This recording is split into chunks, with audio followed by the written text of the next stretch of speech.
ये जो हमारे रेलवे और ट्रांसपोर्ट सेक्टर है, इसका डेवलपमेंट एक क्रूशियल पॉइंट पर है। पूरे देश में ट्रांसपोर्टेशन डिमांड लगातार बढ़ रही है और इसमें रेलवेज का रोल सबसे ज़्यादा सिग्निफिकेंट है। अब रेलवेज का एक इंटरेस्टिंग फीचर्स है वैगॉन्स।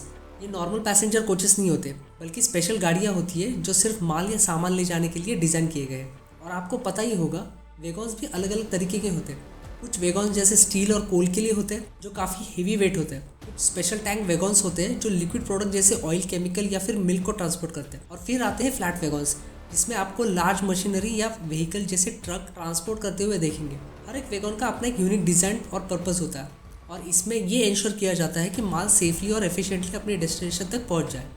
अगर हम रेलवेज की फ्रेट की बात करें तो इसका मतलब होता है सामान या गुड्स जो ट्रांसपोर्ट किए जा रहे होते हैं। ये सामान कुछ भी हो सकता है। इमेजिन कीजिए आपके घर का सीमेंट, बिजली के लिए कोल, फैक्ट्री मशीन्स, फर्टिलाइजर्स, ग्रेन्स या फिर आपके घर में यूज़ होने वाले एलपीजी सिलेंडर गैस, सब रेल फ्रेट के जरिए डोर टू डोर तक पहुंचाए जाते हैं। भारत के फ्रेट ट्रांसपोर्टेशन का लगभग 27% हिस्सा रेलवेज के जरिए होता है और फ्यूचर में ये और भी बढ़ने की संभावना है। उम्मीद की जा रही है 2030 तक ये परसेंटेज बढ़कर 50% तक पहुंच सकता है, क्योंकि नए इंफ्रास्ट्रक्चर प्रोजेक्ट्स और इंडस्ट्री ग्रोथ इस ट्रेंड को पुश कर रहे हैं, जैसे कि गति शक्ति इनिशिएटिव के तहत किए जा रहे प्रोजेक्ट्स। इस डिमांड को और भी बूस्ट मिलेगा जब डेडिकेटेड फ्रेट कॉरिडोर डीएफसी जैसे प्रोजेक्ट्स कंप्लीट हो जाएंगे। डीएफसी एक स्पेशल रेलवे ट्रैक सिस्टम होता है जो सिर्फ फ्रेट यानी माल को ट्रांसपोर्ट करने के लिए बना रहे हैं। आज के टाइम पे फ्रेट ट्रेन की speed 25 to 30 kilometre per hour के आसपास होती है, लेकिन डीएफसी के बाद ये speed 70 to 100 kilometre per hour तक बढ़ जाएगी। सोचो सामान कितनी तेज़ी से अपने डेस्टिनेशन तक पहुंच जाएगा। साथ ही रेलवेज के मॉडर्नाइजेशन पर काफ़ी जोर दिया जा रहा है। इलेक्ट्रिफिकेशन, ऑटोमेशन और हाई कैपेसिटी फ्रेट वैगन्स की रिक्वायरमेंट आने वाले समय में और बढ़ने वाली है। और ये सिर्फ देश के अंदर की बात नहीं है, बल्कि इंटरनेशनल फ्रेट सर्विसेज में भी भारत अपनी कैपेबिलिटीज़ को एक्सपांड कर रहा है। एक्सपोर्ट और क्रॉस बॉर्डर लॉजिस्टिक्स में भी फ्रेट वैगन्स का डिमांड तेज़ी से बढ़ेगा, स्पेशली जब इंफ्रास्ट्रक्चर डेवलपमेंट और मेक इन इंडिया जैसे इनिशिएटिव्स को सपोर्ट मिलेगा। इन सबको देखते हुए आने वाले समय में freight wagons, hi tech railway components और मॉडर्नाइजेशन प्रोडक्ट्स की डिमांड में ज़बरदस्त ग्रोथ होने वाली है। ये ग्रोथ सिर्फ हमारी इकोनॉमी के लिए नहीं, बल्कि इंडस्ट्रीज़ और एम्प्लॉयमेंट क्रिएशन के लिए भी एक बड़ा स्टेप है। तो अब आप सोच रहे होंगे कि ये सब इनोवेशंस और वैगन्स की डिमांड्स को कौन पूरा कर रहा है। तो चलिए मैं अब आपको बताता हूँ। ये कंपनी है जुपिटर वैगन्स, भारत की लीडिंग कंपनी में से एक, जो वैगन्स और रेलवे कंपोनेंट्स की मैन्युफैक्चरिंग में टॉप कर रही है। जुपिटर वैगन्स आने वाले फ्रेट रेवोल्यूशन के लिए हाईटेक और कस्टमाइज्ड वैगन्स बनाने में काफ़ी बड़ा रोल अदा कर रही है। इस एपिसोड में हम कंपनी का ओवरव्यू, प्रोडक्ट्स और services, experience management, recent changes और स्ट्रैटेजिक डिसीजंस कवर करेंगे। फ्यूचर एक्सपेंशन और growth plans, financial health, major investors और चैलेंजेस भी डिस्कस करेंगे। ये इंसाइट्स आपके इन्वेस्टमेंट डिसीजंस को नया पर्सपेक्टिव दे सकती है। तो हमारे साथ बने रहिए और एक्सप्लोर करते हैं साथ में। Let's grow together. आप सुन रहे हैं राइजिंग विद विशाल, जहां हम डिटेल में फंडामेंटल एनालिसिस शेयर करते हैं उन स्टॉक्स का जो अभी ग्रो कर रहे हैं और जिनके पास फ्यूचर में बहुत पोटेंशियल है। मेरे इस पॉडकास्ट का लक्ष्य आपको सिर्फ स्टॉक के बारे में नहीं, बल्कि कंपनी के प्रोडक्ट्स, मैनेजमेंट और फ्यूचर ग्रोथ के बारे में भी वैल्यूएबल इन्फॉर्मेशन देना। अगर आपको मेरे इंसाइट्स हेल्पफुल लग रहे हैं और आप ऐसे ही फ्यूचर फोकस कंटेंट के लिए एक्साइटेड है, तो प्लीज़ मेरे चैनल को फॉलो करें और अपडेट्स के लिए बेल आइकन भी ज़रूर प्रेस करें। आपका सपोर्ट मुझे और बेहतर कंटेंट बनाने के लिए इंस्पायर करता रहेगा। Thank you.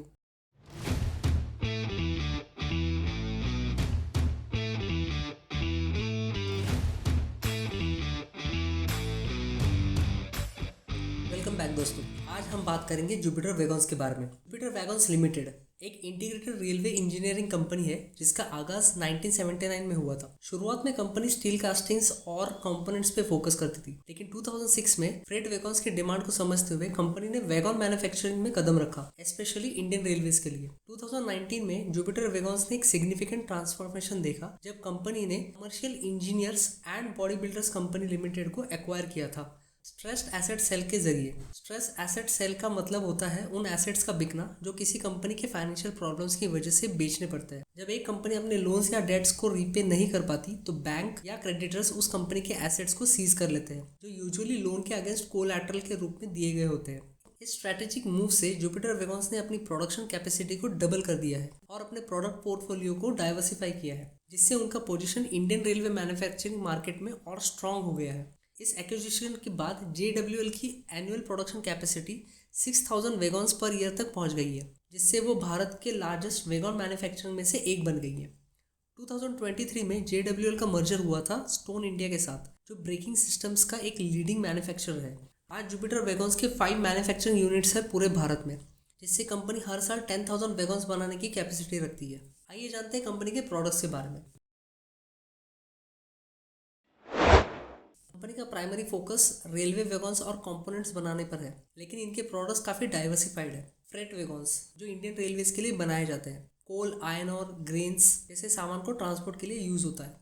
कंटेनर वैगन्स जो हम पोर्ट्स पर देखते हैं, जिससे शिपिंग किया जाता है। फ्लैट वैगन्स जो हेवी ड्यूटी इक्विपमेंट जैसे ट्रैक्टर्स या लार्ज मशीनरी को मूव करने के लिए डिज़ाइन किए होते हैं। Company high capacity draft gears और कपलर्स भी बनाते हैं जो वैगन्स को जोड़ने में काम आते हैं, और ड्राफ्ट गियर्स वैगन्स के एक्सेलरेशन और ब्रेकिंग के इम्पैक्ट को एब्जॉर्ब करते हैं, जिससे ट्रेन ऑपरेशन स्मूथ होता है। एक और इम्पॉर्टेंट प्रोडक्ट है व्हील सेट्स। जुपिटर वैगन्स ने स्लोवाक कंपनी टाटा वैगन्स के साथ कोलैबोरेशन करके मैन्युफैक्चरिंग यूनिट एस्टेब्लिश किया है। अभी व्हील सेट्स की production capacity 20,000 units per year है, लेकिन कंपनी ने ओडिशा के नए फैसिलिटी के साथ 1 लाख यूनिट्स पर ईयर तक बढ़ाने का प्लान किया है। जुपिटर वैगन्स की मैन्युफैक्चरिंग अब वेस्ट बंगाल, मध्य प्रदेश, झारखंड, महाराष्ट्र और हिमाचल प्रदेश में है।